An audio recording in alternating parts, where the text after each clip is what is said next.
Bienvenidos al INAP Opina. Hoy voy a hablar sobre la necesidad de un nuevo régimen paraestatal.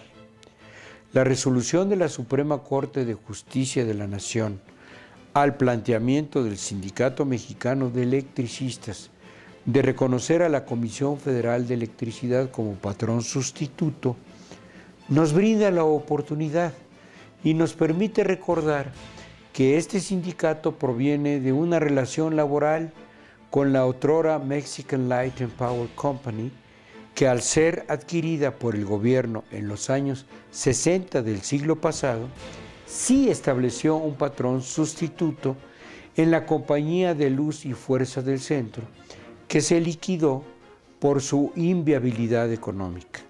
En la sentencia definitiva e inatacable, la Corte sostiene: el presidente de la República no es el patrón de los trabajadores de los organismos descentralizados, al no estar subordinados directamente al Ejecutivo Federal. No obstante, el artículo 90 de la Constitución y la Ley Orgánica de la Administración Pública Federal establecen la existencia de la Administración Pública Central y la paraestatal, esta última integrada por entidades organizadas en sectores y coordinadas por distintas dependencias del Ejecutivo. Además, existe la Ley Federal de Entidades Paraestatales.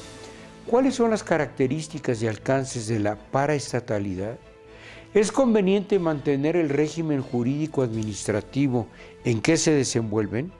Si bien las relaciones laborales de trabajo de las secretarías se regulan por el apartado B del artículo 123 constitucional, para las secretarías, es decir, para las dependencias directas del Ejecutivo, en el caso de las paraestatales, la mayoría se regulan por el apartado A y por leyes distintas en cada uno de ellos. Este entramado jurídico, pues resulta muy difícil de manejar porque ha permeado en la naturaleza de las autoridades laborales competentes, al igual que en las características y reivindicaciones planteadas por los sindicatos correspondientes.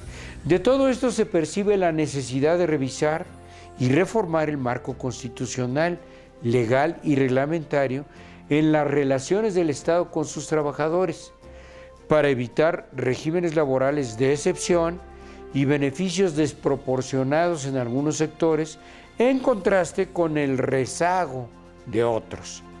Esto conlleva la politización de los asuntos laborales, en demérito de la eficiencia, equidad, productividad, honestidad y racionalidad que debe caracterizar a los servicios públicos, así como a las relaciones del gobierno con sus trabajadores.